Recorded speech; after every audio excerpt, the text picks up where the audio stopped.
రైతు భరోసాకు no conditions. ఇప్పటికే రైతులు ఏదైతే ఉన్నారో రైతు భరోసా పథకం ఎవరెవరికి ఇస్తారు, ఎంత భూమి ఉన్న వారికి ఇస్తారు, ఎలాంటి భూములకు ఇస్తారు అని కూడా చాలా మందికి అయితే డౌట్లు అయితే ఉన్నాయి. అయితే నిన్న బట్టి విక్రమార్క గారి అధ్యక్షతనలో క్యాబినెట్ సబ్ కమిటీ చర్చించి కొన్ని కీలకమైనటువంటి అంశాలను చర్చించి ఎవరికి ఇవ్వాలి రైతు భరోసా పథకం, ఎవరికి వర్తిస్తుంది, ఎవరికి వర్తించదు అని చెప్పేసి నిన్న అయితే మాట్లాడుకోవడం జరిగింది. ఇప్పుడు అదే విషయాలని ఎవరికి వస్తుంది, ఎవరికి రాదనే విషయాల్ని మనం ఈ వీడియోలో మనం మాట్లాడుకోబోతున్నాం.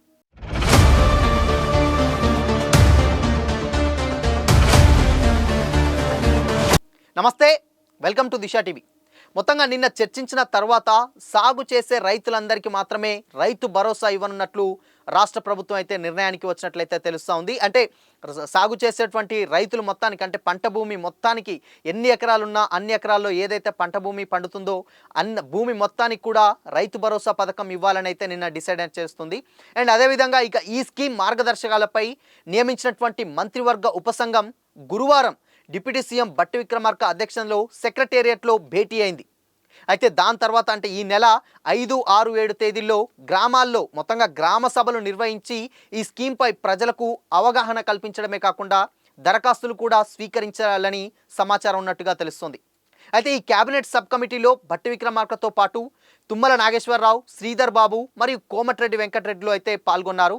రీసెంట్గా అసలు ఎవరికి ఇస్తుంది ఏంటి అని కూడా, ఎంతమందికి ఇవ్వాలని చెప్పేసి ఉన్నటువంటి మంత్రులు కూడా నిన్న క్యాబినెట్ సబ్ కమిటీలో చర్చించిన తర్వాత ఒక నిర్ణయానికి అయితే వచ్చినట్టు తెలుస్తుంది. అయితే శనివారం మరొక్కసారి సీఎం రేవంత్ రెడ్డి గారి అధ్యక్షతనలో ఈ క్యాబినెట్ సబ్ కమిటీ తీసుకున్నటువంటి నిర్ణయాలను సీఎం ముందు పెట్టి అప్పుడు ఆ తర్వాత అధికారికంగా ప్రకటించనున్నారు. గతంతో పోలిస్తే కొన్ని భూములకు ఈసారి రైతు భరోసా ఇవ్వట్లేదని తెలుస్తుంది. అంటే రీసెంట్గా మనం చూసామంటే గత ప్రభుత్వాలలో అన్ని భూములకు, అంటే రిజిస్ట్రేషన్ ఉన్నటువంటి అన్ని భూములకు ఈ పథకం అయితే వర్తించింది. అయితే ఇప్పుడు కాంగ్రెస్ ప్రభుత్వం మాత్రం రియల్ ఎస్టేట్, అదేవిధంగా రియల్ ఎస్టేట్ వెంచర్లు, పుట్టలు కానీ, రోడ్లు కానీ, చెట్లు కానీ, పుట్టలు కానీ, అదేవిధంగా పడాగుబడినటువంటి భూములు ఏదైతే ఉన్నాయో, అదేవిధంగా చెరువులు, కుంటలు ఉన్నటువంటి భూములు ఏదైతే ఉన్నాయో వీటన్నిటికీ కూడా రైతు భరోసా పథకం వర్తించదు అని చెప్పేసి ఖరాఖండిగా చెప్పినట్లయితే తెలుస్తుంది.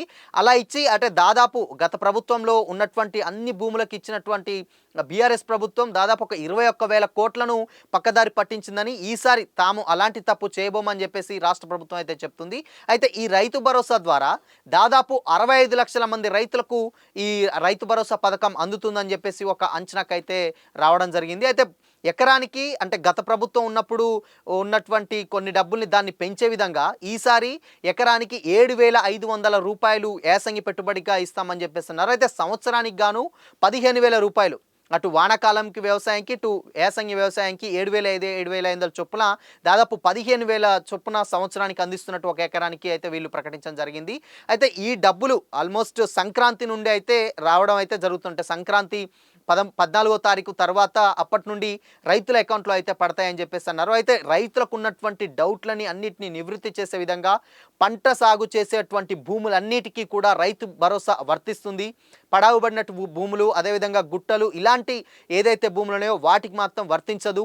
అదే ఇంత రీసెంట్ టైంలో కూడా గవర్నమెంట్ జాబ్స్కి కానీ, లేకపోతే ట్యాక్స్ కట్టే విధంగా ఉన్నటువంటి అందరూ కూడా కొంతమంది అంటే వీళ్ళకి ఇవ్వకూడదు అని కొన్ని ప్రస్తావనలు కూడా వచ్చాయి. దాని తర్వాత వాళ్ళు కూడా అటు ప్రభుత్వాన్ని, అటు గవర్నమెంట్ ఉద్యోగులు అయితే ఏంటి, ట్యాక్స్ కట్టే వాళ్ళు కూడా అయితే ఏంటి, మేము స్టార్టింగ్ నుంచి కూడా వ్యవసాయదారిత కుటుంబాలలోంచి పుట్టాం, మాకు రైతు భరోసా కంపల్సరీ ఇవ్వాలి అని చెప్పేసి వాళ్ళకు ప్రభుత్వానికి అయితే రిక్వెస్ట్ అయితే పెట్టడం జరిగింది. అయితే రీసెంట్గా టైంలో అంత చర్చించిన తర్వాత పంట సాగు చేసేటటువంటి భూములని అన్నిటినీ కూడా ఇక్కడ రైతు భరోసా పథకం కింద వర్తింపజేయాలని చెప్పేసి అయితే ప్రభుత్వం నిర్ణయం తీసుకున్నట్లయితే తెలుస్తుంది. మొత్తంగా అయితే శనివారం రోజు సీఎం రేవంత్ రెడ్డి గారి అధ్యక్షతనలో ఈ క్యాబినెట్ సబ్ కమిటీ తీసుకున్నటువంటి నిర్ణయాలను అన్నిటినీ మరొకసారి ఆయన ముందు ప్రస్తావించి అసలు ఫైనల్గా అధికారికంగా ప్రకటించి ఎవరికి వర్తిస్తుంది అనేది అయితే అధికారికంగా ప్రకటించే అవకాశాలు కనిపిస్తూ ఉన్నాయి.